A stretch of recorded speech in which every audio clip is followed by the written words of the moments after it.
We hear the word Sunni and Shia almost every single day, Oh, absolutely. Constantly. right? Usually they're flashing across a screen in the lower third of a news broadcast, Yeah. inextricably linked to some massive geopolitical conflict or a proxy war or a tragic event in the Middle East. Yeah, it's always the backdrop. Exactly. You hear pundits, politicians, armchair historians, they just throw these terms around constantly. But if you were pressed to stop and actually explain the architectural differences between the two, The real foundational stuff. right, the deep foundational theology and history, not just the headlines, Yeah. could you actually do it? It's the ultimate paradox of the information age, honestly. The sheer volume of news coverage surrounding Sunni and Shia dynamics actually obscures the underlying reality. Yeah, it really does. You're presented with this simplistic binary narrative, two entirely different religions locked in this eternal, inevitable cosmic combat. The ancient grudge. Right, the ancient grudge. But when you bypass the pundits and dig into the actual historical record, the theology, the shifting demographics, that entire narrative just shatters. It's vastly more complex and, frankly, far more fascinating than just some simple ancient grudge. Which is exactly our mission for this deep dive. We have pulled together a massive, really comprehensive stack of material for you today. A lot of reading. So much reading. We are pulling from a highly detailed Congressional Research Service report, extensive historical documentation regarding the major Islamic empires, theological breakdowns from AQA, GCSE, academic revision notes, and internal perspectives from an article from Why Islam. We covered all the bases. We really did. Our goal is to extract the absolute most critical insights from this mountain of information. We're bypassing the basic textbook summaries to give you the advanced geopolitical and theological shortcut to genuinely understanding a divide that actively shapes global affairs. And to set the baseline immediately, we need to look at what the demographics and the foundational texts actually reveal. Because the fundamental truth, and this is one that often gets completely buried under modern political rhetoric, is that Sunni and Shia Muslims share the vast, overwhelming majority of their core beliefs. It's true. Demographically, we are looking at a global Muslim population where roughly 87 to 90% is Sunni. Wow, okay. Yeah, and the remaining 10 to 13% is Shia. That disparity in sheer numbers is usually the first thing that catches people off guard. Now, before we get into the weeds of 7th century succession crises and 20th century proxy wars, we need to lay down a very clear rule for this deep dive. Absolutely crucial. The history we are unpacking today is intensely politically charged. We are dealing with centuries of bloodshed, the rise and fall of massive empires, modern, highly lethal militant groups. So we want to make it absolutely explicit to you, the listener, that we are remaining strictly impartial. 100%. We are not taking sides. We aren't endorsing factions or legitimizing political claims. We are simply reporting the viewpoints, the theology, and the historical events exactly as they are documented in the sources, just to help you understand the mechanics of this divide. It really is the only way to genuinely analyze this topic. You have to strip away the modern political biases and look at how these distinct identities were forged, hammered out, and evolved over 14 centuries of intense historical pressure. Right.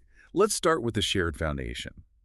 A helpful way to conceptualize Sunni and Shia Islam isn't as two separate trees, but as two massive branches extending from the exact same ancient trunk. I like that. They might splinter off in different directions and cultivate different leaves, but they draw from the exact same root system. It's a very apt analogy. If you look at the core tenets, both branches universally adhere to the 5 pillars of Islam. We don't really need to rehash the absolute basics of what the Shahada, Salat, Zakat, Psalm, and Hajj are. You likely already know that they form the mandatory framework of Muslim worship. But the critical takeaway isn't just that they share these practices, it's that there is no separate Sunni version or Shia version of the core declaration of faith. That's a huge point. It is. Anyone who sincerely recites the Shahada, declaring there is no God but Allah and Muhammad is his prophet, is recognized as a Muslim. Beyond the pillars, the theological DNA is identical. They revere the exact same Quran as the uncorrupted divine revelation.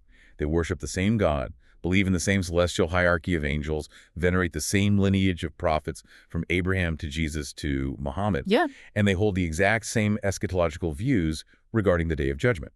So, okay, let's unpack this. If the Holy Book, the deity, and the daily pillars of faith are identical, how do we end up with this profound world-altering schism. To find the fracture point, we actually have to travel back to the Arabian Peninsula in the year 632 AD. This is the catalyst. Death of the prophet. Exactly. The Prophet Muhammad passes away. But he dies without leaving a universally agreed-upon, explicitly documented successor to lead the rapidly expanding Muslim community, the Ummah. Which is a huge problem. Massive. This doesn't just create a political headache, it creates an immediate existential crisis of authority. It's easy to look back at 632 and frame it as a simple debate over who gets to sit in the leader's chair. But the tribal dynamics of the early Meccan elites versus the broader community were incredibly tense. Very tense. Two distinct factions immediately emerged regarding how this new leader, the caliph, should be chosen. Let's look at the faction that would eventually become the Sunni majority. Their view was essentially pragmatic. Really, very pragmatic. Right. They believed leadership should go to a highly qualified, pious elder chosen by the consensus of the community's leaders. So it wasn't a bloodline thing for them. No, not at all. They didn't view leadership as a divine inherited right. They viewed it as a heavy administrative and spiritual responsibility that required communal agreement. And that consensus model led to the election of Abu Bakr. Right. He was an incredibly close, lifelong companion of the Prophet and also his father-in-law. So Abu Bakr takes the mantle as the first caliph. The supporters of this consensus approach gradually became known as Sunni, deriving from Sunnah, which means the followers of the customs and traditions of the Prophet. Got it. The vital theological distinction here is that while the Sunni majority deeply respected the caliph as a political and religious leader, they did not view him as divinely infallible. He was just a man. Exactly. A man tasked with upholding the law, not rewriting or divinely interpreting it. But that pragmatic, consensus-driven approach was vehemently rejected by another deeply entrenched faction. Oh yeah, completely rejected. This group argued that spiritual and political authority wasn't something you could just put to a vote among tribal elders. They believed leadership of the Ummah must remain exclusively within the Prophet's direct bloodline. Specifically, they pointed to the Prophet's cousin and son-in-law, Ali ibn Abi Talib. Right. They claimed the Prophet had explicitly designated him as the rightful successor before his death. And Ali is a towering figure in Islamic history. He was married to the Prophet's beloved daughter, Fatima. So for this faction, bypassing Ali to elect Abu Bakr wasn't just a political snub. It was a severe violation of divine order. It was unthinkable to them. They completely rejected the legitimacy of Abu Bakr, as well as the two caliphs who followed him, Umar and Uthman. This dissenting group became known as the Shia, which is simply a contraction of the phrase Shiat Ali. Meaning the partisans or supporters of Ali. Right, and what starts as an intense, localized political dispute over succession very quickly spiraled into devastating violence. This wasn't just theological debate in the courtyards, it was a civil war. A very bloody one. The third caliph, Uthman, was assassinated in 656 AD by rebels, which just plunged the community into chaos. And then Ali finally gets his turn. Yes, following Uthman's murder, Ali finally ascends to become the fourth caliph. But his rule is besieged by civil war from day one, and he is brutally assassinated just 5 years later, in 661 AD, while praying in a mosque in Kufa. Man, so the assassination of Ali effectively ends the era of the rightly guided caliphs and ushers in the Umayyad dynasty, which was a powerful Sunni caliphate based in Damascus. But the defining moment, the trauma that permanently forged the Shia identity into what it is today, happens a couple of decades later, in 680 AD. Yes. If you want to understand modern Shia geopolitics, you have to understand the Battle of Karbala. The historical accounts of Karbala are incredibly grim, and you can see why it became the emotional epicenter of a global movement. So Ali's younger son, Hussein, who the direct grandson of the Prophet Muhammad, refuses to pledge allegiance to the new Umayyad Caliph, Yazid. Because he viewed him as a corrupt tyrant. Right. Hussein travels toward Kufa with a small band of his family members and loyal supporters, expecting to lead a rebellion. But he is intercepted in the desert at Karbala by a massive, overwhelming Umayyad army. The disparity was absolute. You have a few dozen fighters and family members surrounded by thousands of state troops. What's fascinating here is how this event shaped everything that followed. The Umayyad forces lay siege to Hussein's camp and physically cut them off from the Euphrates River, Depriving them of water. depriving them of water for days in the searing Iraqi heat. Finally, on the 10th day of the month of Muharram, the Umayyad forces systematically massacre Hussein's small band. Hussein himself is killed and beheaded. And it's that specific tragedy that shifts Shi'ism from being a political faction supporting a specific candidate into a deeply profound cosmic narrative of righteous suffering against overwhelming corrupt authority. Exactly. Karbala isn't just a historical footnote for Shia Muslims, it is the theological core of their identity. Because the Shia minority historically found themselves living under the rule of powerful, sometimes deeply oppressive Sunni empires. Right. Right. The martyrdom of Hussein provided a profound psychological and spiritual anchor. It's the ultimate paradigm of resisting tyranny at all costs. Today, this grief is manifested during Ashura.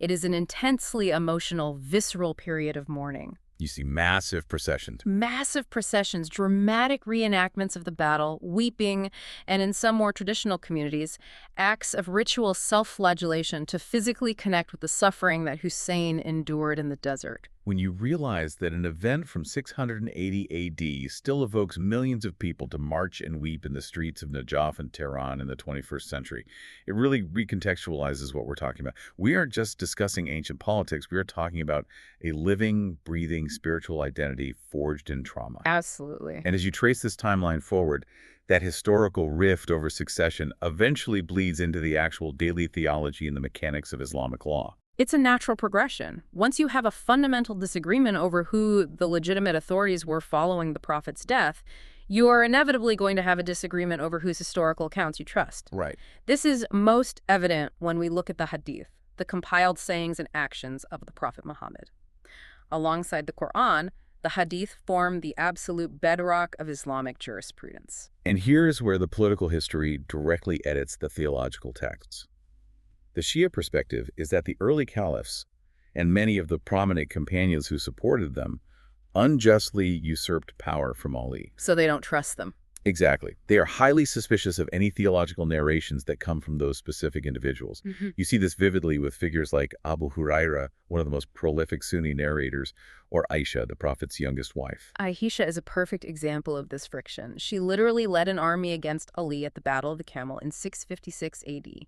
From the Shia scholarly perspective, if a prominent figure was actively waging war against the divinely appointed imam, their religious reliability is fatally compromised. Makes sense from their viewpoint. Consequently, Shia jurisprudence essentially discards thousands of hadith that form the backbone of Sunni law. Instead, they rely almost exclusively on traditions passed down through the al-Bayt, the Prophet's direct family lineage. Which fundamentally alters how fiqh, or Islamic jurisprudence, operates in the two branches. The Sunni legal system evolved into four major enduring schools of thought: the Hanafi, Maliki, Shafi, and Hanbali schools. Yes. Because they don't have a living, divinely inspired imam to guide them, these schools rely heavily on a highly structured system of analogy and the consensus of the scholarly community to derive legal rulings from modern problems. Conversely, Shia jurisprudence, particularly the dominant Jafari school, operates on a completely different frequency. Because they believe that divine guidance continued through the lineage of the imams, their legal framework allows for much more dynamic, independent human reasoning known as ijtihad. But it's not a free-for-all, right? No, not at all.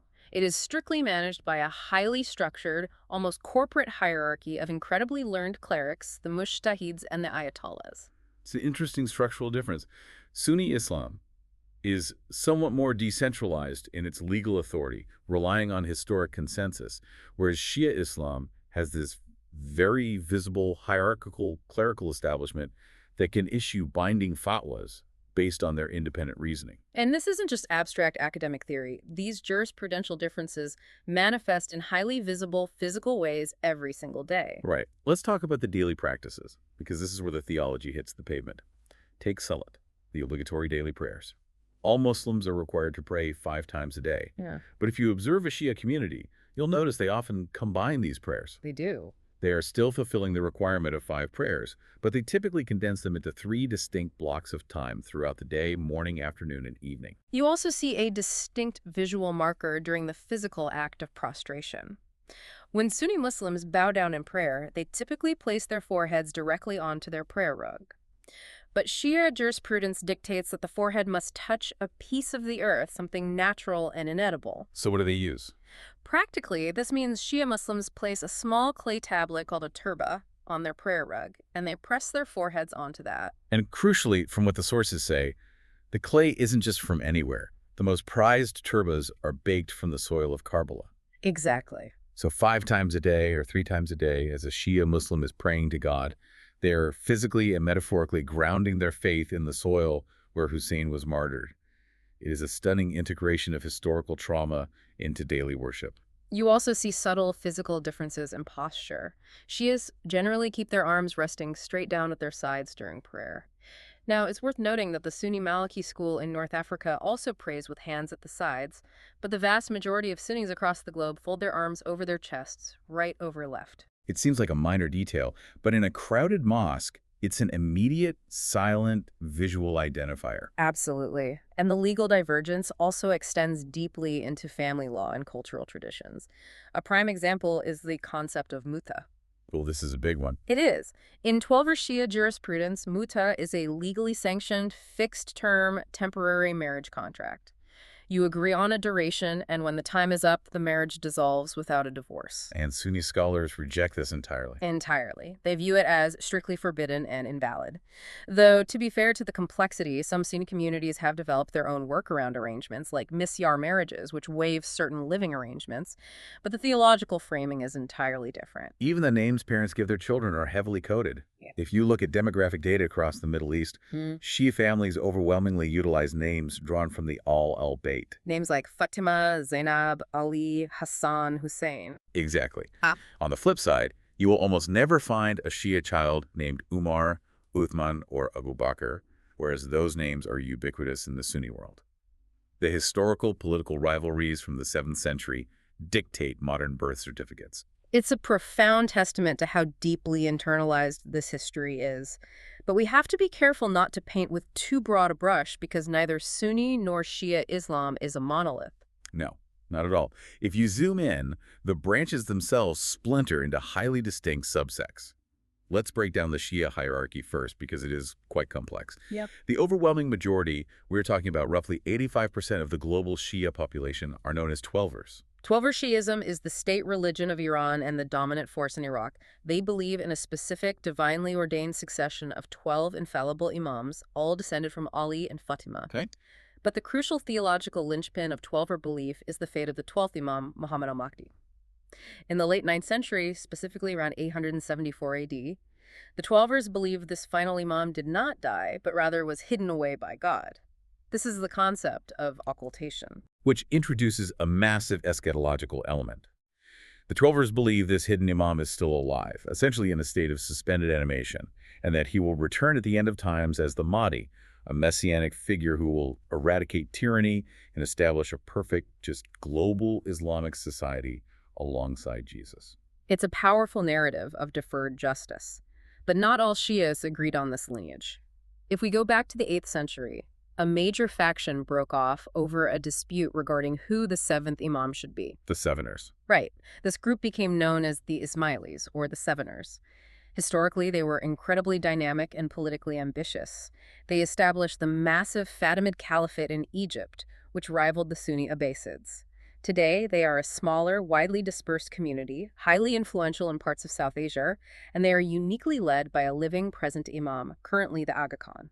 Then you have the Zaydis, often referred to as the Fivers. They are primarily concentrated in the mountainous terrain of Yemen. What makes the Zaydis so fascinating is how close their theology actually sits to Sunni Islam. It's surprisingly close. They completely reject the Twelver concepts of the imams being infallible or possessing hidden divine knowledge, and they absolutely do not believe in a hidden Mahdi waiting to return. Their criteria for leadership historically was simply that a descendant of Ali had to actively rise up and claim leadership through rebellion against unjust rulers. And as you move further into the Levant, the sects become even more esoteric. You have the Alawites in Syria and the Druids in Lebanon and Syria. These groups originated as offshoots of Ismaili Shiism, but over centuries of isolation and persecution, their theology absorbed elements of Neoplatonism, Christianity, and other local traditions to the point where their core practices are highly secretive. The theological gap between an Orthodox Sunni scholar and an Alawite is massive. Massive, which historically led to severe marginalization of these groups. Turning to the Sunni landscape, the divisions are generally less focused on the mystical theology of succession and more focused on strict legal and reformist movements. that have small, distinct outliers like the Ibadi sect in Oman, who predate the Sunni-Shia split entirely and maintain a quietist, highly pragmatic approach to governance. Right. But okay, here's where it gets really interesting. If we want to understand the modern geopolitical friction, we have to talk about the elephant in the room: Wahhabism. Wahhabism is the ultimate disruptor in contemporary Sunni-Shia relations. To understand it, you have to go to the harsh interior of the Arabian Peninsula in the 18th century. A cleric named Muhammad ibn Abd al-Wahhab launches a fiercely puritanical revivalist movement. He looked around the Islamic world and believed it had been corrupted by dangerous innovations. Exactly. Things like praying at the tombs of saints, venerating relics, or relying on the intercession of imams. Abd al-Wahhab essentially demanded a hard reset. He wanted a return to what he defined as the absolute, uncorrupted fundamentals of the faith, drawing heavily from the strictest interpretations of the Hanbali school of law. But a strict theologian in the desert is just a footnote, unless he finds a sword. And you found one. In 1744, Abd al-Wahhab finds his sword. He forms a historic pact with Muhammad ibn Saud, a local tribal leader with massive political ambitions. It is one of the most consequential alliances in modern history. The cleric provided the tribal leader with a unifying, aggressively expansionist religious ideology, and the tribal leader provided the cleric with the military force to impose his puritanical vision. This pact literally birthed the first Saudi state. And that alliance between the Saudi royal family and the Wahhabi clerical establishment remains the bedrock of Saudi Arabia today. And the reason this is so critical for our deep dive is how Wahhabism views Shi'ism. From the strict Wahhabi perspective, the core practices of Shia Islam, particularly the veneration of the imams, the pilgrimages to shrines in Karbala or Najaf, and the concept of infallible clerics, aren't just different interpretations of law. They are viewed as shirk, polytheism. They are viewed as heretical innovations that take worship away from Allah alone. So you have a massively powerful, well-funded Sunni state ideology that structurally views the Shia minority as dangerous heretics. Which perfectly sets the stage for the geopolitical mapping of the modern Middle East. When you understand the theological stakes, the map stops looking like arbitrary borders and starts looking like entrenched ideological fortresses. Globally, Sunnis are the overwhelming majority. Right. But Shias hold the demographic majority in 4 incredibly strategic, oil-rich, or geopolitically sensitive nations. Iran, Iraq, Azerbaijan, and Bahrain. The story of Iran is arguably the most dramatic geopolitical shift in Islamic history. Today, Iran is the undisputed heavyweight champion of the Shia world, with a population that is roughly 90 to 95% Twelver Shia. But the wild part is that for the vast majority of Islamic history, Persia was a deeply entrenched Sunni stronghold. It produced some of the greatest Sunni scholars in history. Right. The demographic reality of modern Iran is entirely the result of a deliberate, violent political masterstroke in the year 1501.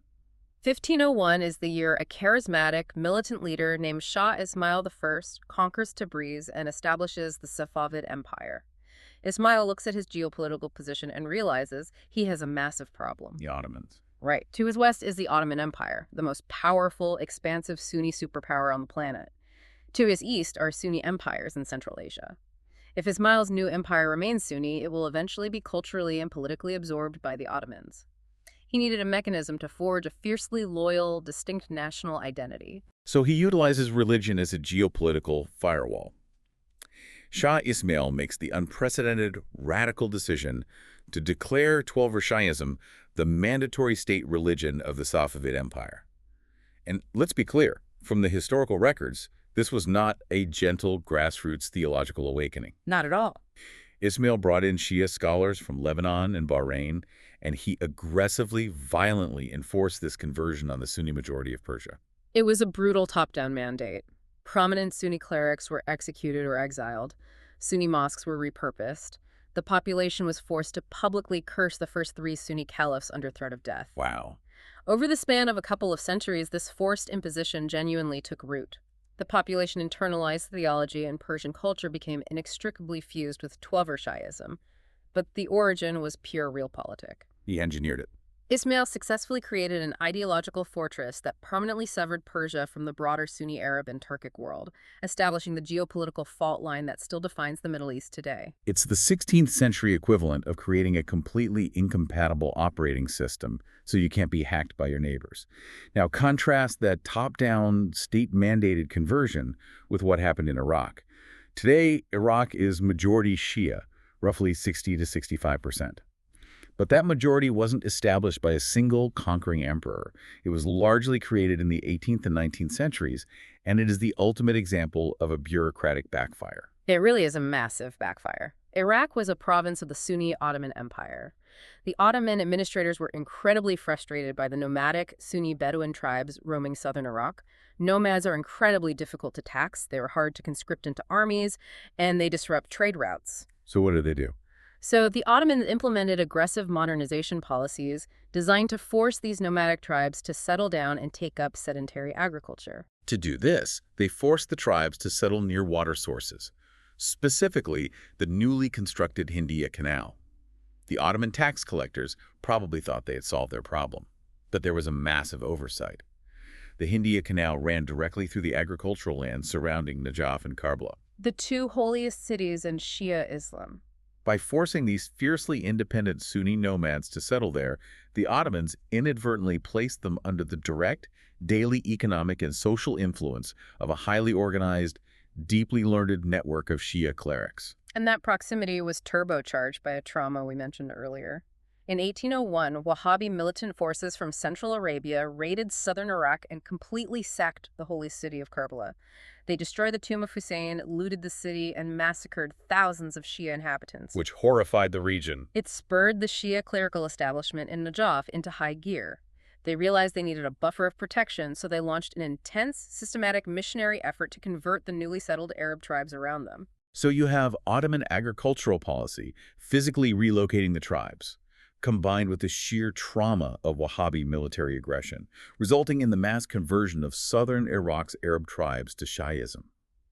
You could almost picture the Ottoman bureaucrats centuries later face-palming. They essentially handed their biggest geopolitical rivals, the Persians, a massive demographic victory right on their border, entirely by accident. It demonstrates how deeply intertwined economics, security, and theology really are. Now, given this history of imperial posturing, forced conversions, and massacres, it's easy to assume that Sunni-Shia relations have just been a continuous, unbroken river of blood. But the historical record shows that the 20th century actually provided a remarkable, sustained period of unity and ecumenism. Right. It turns out that nothing unites bitter theological rivals quite like the arrival of well-armed European imperialists. If we connect this to the bigger picture, as the Ottoman Empire collapsed following World War I and Western colonial powers carved up the Middle East, Muslim societies across the spectrum felt an acute existential threat. They were being dominated by secular foreign powers. This shared trauma of colonialism, coupled with the rise of secular Arab nationalism, temporarily bridged the sectarian divide. The urgency of the moment required solidarity, and you saw this manifest in extraordinary ways. In 1931, the Grand Mufti of Jerusalem convened the General Islamic Congress to defend the Al-Aqsa Mosque and Palestinian rights.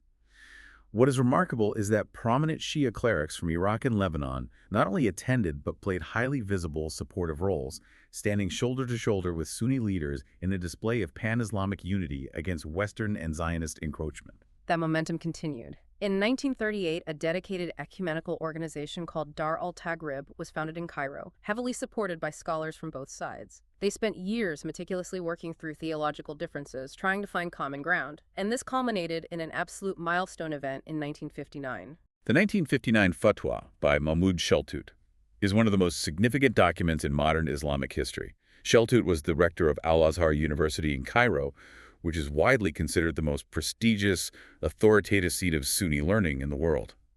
He issued a formal religious ruling officially recognizing the Shia Jafari school of jurisprudence as a valid, orthodox, fifth school of Islamic law. He explicitly authorized Sunni universities to teach it alongside the traditional four Sunni schools. It was a watershed moment. The highest Sunni authority basically said, "You are fully recognized brothers in faith, your legal reasoning is valid."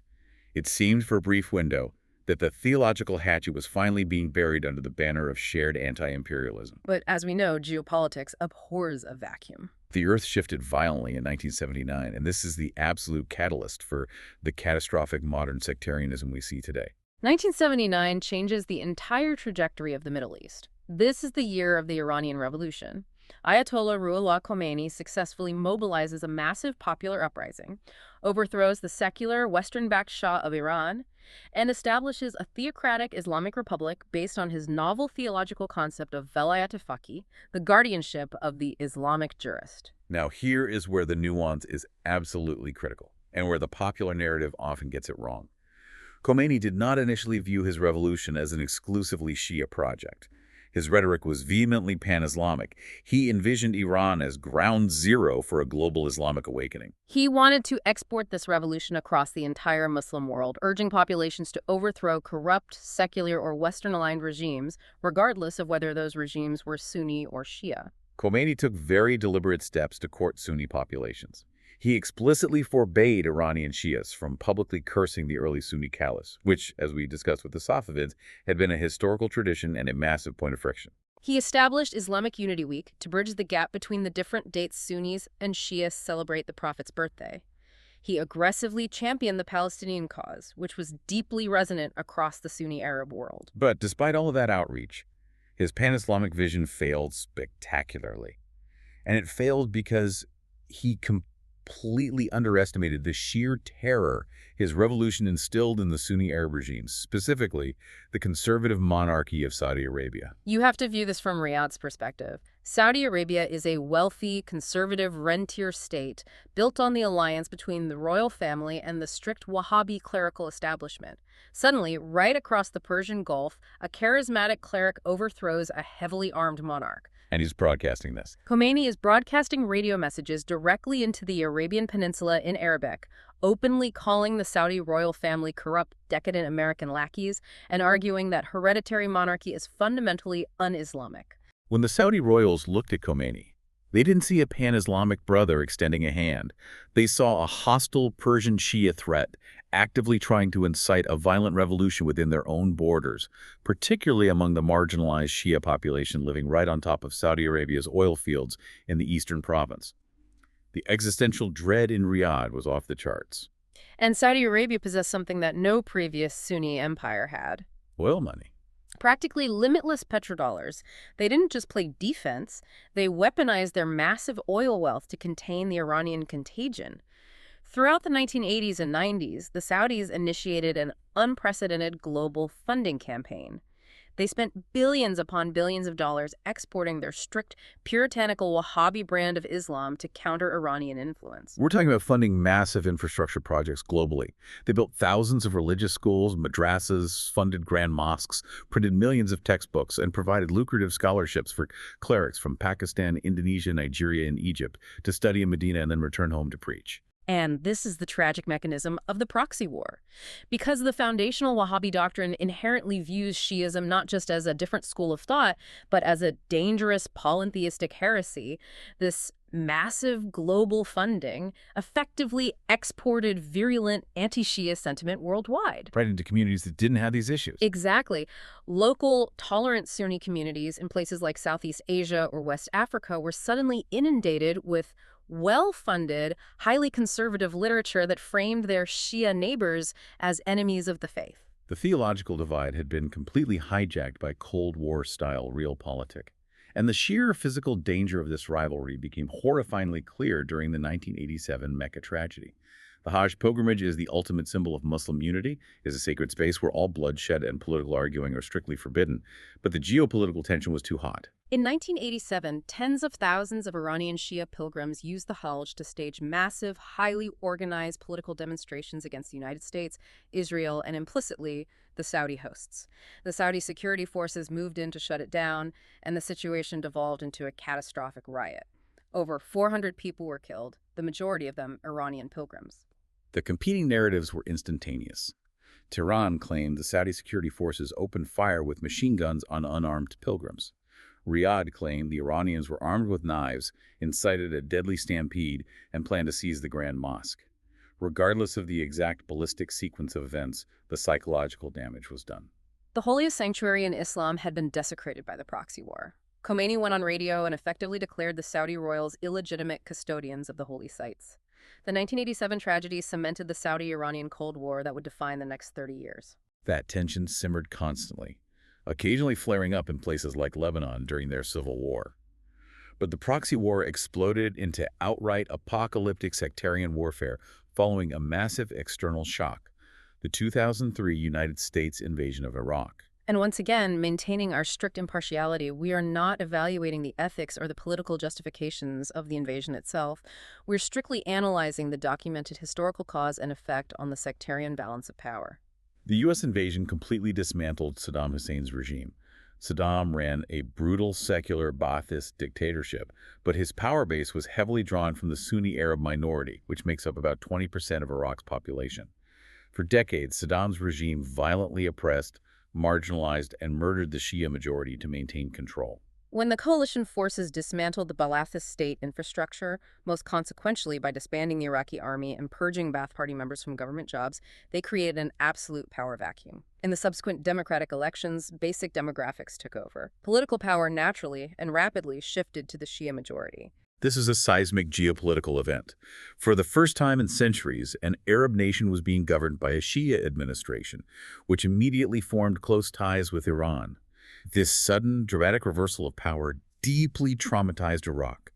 The Sunni minority, who had essentially run the country since the Ottoman era, suddenly found themselves disenfranchised, unemployed, and utterly terrified of Shia militias seeking revenge for Saddam's atrocities. Into this volatile cauldron of fear and resentment steps a man who fundamentally understood how to weaponize sectarian identity. Abu Musab al-Zarqawi, a Jordanian militant who founded al-Qaeda in Iraq. Zarqawi's strategy is explicitly documented in a chilling, highly analytical letter he wrote to al-Qaeda leadership in 2004. Zarqawi was a brutal pragmatist. He looked at the sheer firepower of the U.S. occupation and the demographic reality of the Shia majority, and he realized he couldn't win a conventional insurgency. He needed a force multiplier. His strategy, outlined in that letter, was deliberate provocation. He argued that the only way to defeat the occupation and prevent a Shia-dominated Iraq was to drag the country into an all-out, horrific sectarian civil war. His methodology was asymmetric warfare at its most depraved.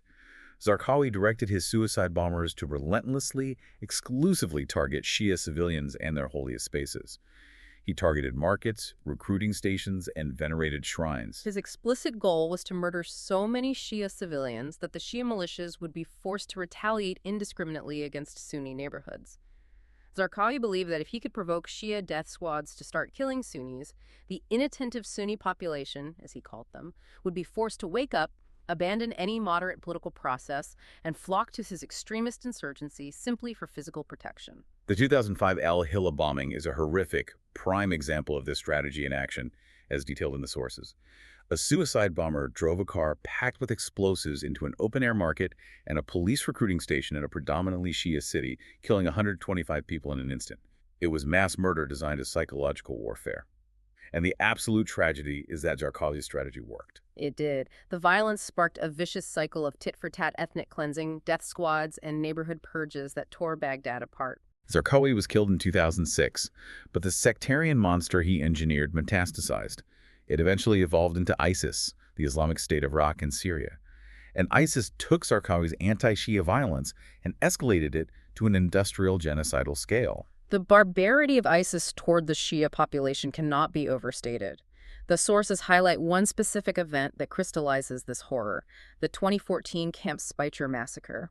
When ISIS forces swept across northern Iraq and captured the city of Tikrit, they overran a military base containing thousands of young, unarmed Iraqi Air Force cadets. It's horrifying. ISIS militants loaded the cadets onto trucks, separated the Sunnis from the Shias, and then systematically, on camera, executed the Shia cadets.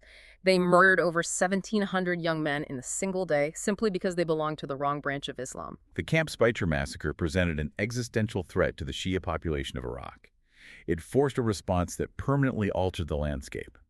Iraq's supreme Shia cleric, Grand Ayatollah Ali al-Sistani, a man famously known for his quietist theology, intentionally staying out of politics and preaching restraint for over a decade, was forced to act. Sistani issued a rare historic fatwa. He called for wajib al-kifai, a collective obligation for capable men to join the security forces to fight ISIS. This fatwa mobilized hundreds of thousands of Shia men into a massive umbrella of paramilitary groups known as the Popular Mobilization Forces, the PMF. While they were instrumental in ultimately defeating the ISIS caliphate, the mobilization further militarized the sectarian divide, with many of these heavily armed militias maintaining deep ties to Iran. The legacy of Sarkali's 2004 letter is a region utterly saturated in sectarian militias. And unfortunately, the bloodletting in Iraq is not an isolated vacuum. The Saudi-Iranian proxy war, dressed comfortably in these sectarian uniforms, has systematically torn apart multiple nations across the broader Middle East and South Asia. If you look at the global flashpoints today, the same dynamic is playing out, just localized to different geographies. Let's look at Syria. The Syrian civil war initially began in 2011 as a broad political uprising against the authoritarian government of Bashar al-Assad. But Assad's government and military elite are heavily dominated by the Alawite minority, that esoteric Shia offshoot we discussed earlier. As the regime brutally cracked down on the protests, the opposition, heavily drawn from the Sunni majority, militarized. Very quickly, external actors flooded the zone. Sunni regional powers, including Saudi Arabia and Qatar, began funding and arming Sunni rebel groups, many of which adopted heavily sectarian anti-Shia rhetoric. Recognizing that the fall of Assad would sever their vital supply line to the Levant, Iran mobilized extensive resources to protect the regime. It didn't just send money. No, they deployed the highly trained Lebanese Shia militia Hezbollah and even recruited desperate Afghan Shia refugees to fight on the front lines in Syria as proxy infantry. What began as a domestic dispute over governance was hijacked into a catastrophic regional sectarian war. You see a mirror image of this proxy involvement in Yemen. Yeah. You have the Houthi insurgency, a movement deeply rooted in the Zaidi Shia community, fighting against the Sunni-dominated central government. The Houthis captured the capital, Sana'a, but the conflict exploded into a devastating years-long humanitarian catastrophe because the Houthis received political and military support from Iran, and the Yemeni government is backed by a massive, high-tech military coalition led by Saudi Arabia. A local dispute over tribal marginalization and fuel subsidies was instantly subsumed into the regional Saudi-Iranian chessboard. And we cannot ignore how this geopolitical rivalry has destabilized South Asia. Pakistan is a fascinating and tragic case study. It has a massive Sunni majority, but it also hosts the second largest Shia population in the world outside of Iran. For decades, the two communities lived relatively harmoniously. But during the 1980s, primarily to counter the ideological pull of the Iranian Revolution, Saudi Arabia and other Gulf states funneled massive amounts of capital into extremist, hardline, Deobandi Sunni militant groups in Pakistan. This external funding turbocharged groups like Sipa-e Sahaba and Lashkar-e-Hangvi. These aren't just political opposition groups, they are violent extremists who literally demand the expulsion or extermination of all Shias in Pakistan. They have systematically bombed Shia Muharram processions, assassinated prominent Shia doctors and engineers, and slaughtered pilgrims. And inevitably, this provoked a reaction. Iran funded rival Shia militant groups, trapping Pakistan in a vicious, localized cycle of tit-for-tat assassinations driven by foreign money. The vulnerability of minorities is most acute in neighboring Afghanistan. The Shia Hazara minority, an ethnic group easily identifiable by their Asiatic features, has faced targeted, relentless massacres for decades. During the 1990s, the hardline Sunni Taliban systematically slaughtered thousands of Hazaras. And today, even with the Taliban backing power, the Hazaras are actively hunted by the regional ISIS affiliate, ISIS Khorasan, who continuously launch devastating suicide bombings against Hazara schools, maternity wards, and mosques, viewing them as heretics deserving of death. And beyond the active war zones and terrorist attacks, our sources clearly document the systemic internal discrimination occurring within the regional powers themselves. According to international human rights reports, Sunni Muslims in Iran face severe political discrimination. They are effectively barred from high-level government offices, their clerics are heavily monitored, and they struggle to get permits to build Sunni mosques in major cities like Tehran. Conversely, in Saudi Arabia, the Shia minority, who, in an irony of geography, happen to live mostly in the eastern province, right on top of the kingdom's massive oil reserves, face severe institutional marginalization. Their clerics are frequently imprisoned or executed under anti-terrorism laws, their religious centers are restricted, and for decades, the state educational system utilized textbooks that explicitly characterized Shi'ism as a dangerous heresy. It paints an incredibly bleak, overwhelmingly violent picture of the modern landscape. But we cannot end the deep dive there. Because despite the proxy wars, the suicide bombers, and the geopolitical maneuvering, there are genuine, powerful efforts at reconciliation. Even amidst the bloodshed, prominent voices are actively pushing back against the narrative of eternal hatred. The diplomatic channels, while often cynical, do occasionally recognize the peril. The sources highlight a historic, albeit largely symbolic, summit in 2007. Saudi King Abdullah and Iranian President Mahmoud Ahmadinejad met in Riyadh. They embraced, held talks, and publicly pledged to combat the spread of sectarian strife in the region. Now, while the proxy wars obviously continued, the fact that the two heads of state felt compelled to publicly denounce sectarianism demonstrates that they understand how volatile and destructive this weapon has become, even to their own interests. But the more profound pushback comes from the theological authorities themselves. Because the politicians might use religion as a weapon, but the scholars hold the pen on what the religion actually dictates. We see major figures unequivocally rejecting the extremist narrative. The late Sunni Sheikh Muhammad Sayyid Tantawi, who was the Grand Imam of Al-Azhar, issued statements explicitly stating that anyone who says the Shahada is a fellow Muslim, period. He demanded that Muslims focus on protecting themselves from the fragmentation caused by sectarian extremists. And you see the exact same theological restraint on the Shia side. Grand Ayatollah Ali al-Sistani in Iraq, even while his community was being slaughtered by ISIS, has consistently issued fatwas declaring that anyone who prays toward Mecca and follows any recognized Islamic school is a Muslim whose blood and property are sacred. Furthermore, mainstream scholarly bodies on both the Sunni and Shia sides have universally declared that suicide bombings, the targeting of civilians, and sectarian murder are absolutely haram, strictly forbidden by God, and that the perpetrators of these acts are condemned. So, after covering all of this ground, what does this all mean? We've traced 1,400 years of history. We've gone from a succession crisis in the 7th century Arabian desert to the geopolitical firewall of the Safavid Empire, down to Zarqawi's deliberate ignition of a sectarian civil war in Iraq. How do we synthesize this mountain of information? If we distill everything the historical records, the demographics, and the theology have shown us today, the core insight is this. The theological differences between everyday Sunni and Shia Muslims are entirely real. They are nuanced, they are deeply spiritual, and they shape daily life. They have different interpretations of historical legitimacy, distinct legal frameworks, and slightly divergent methods of daily prayer. But at the end of the day, they worship the exact same God, revere the exact same prophet, and read the exact same book.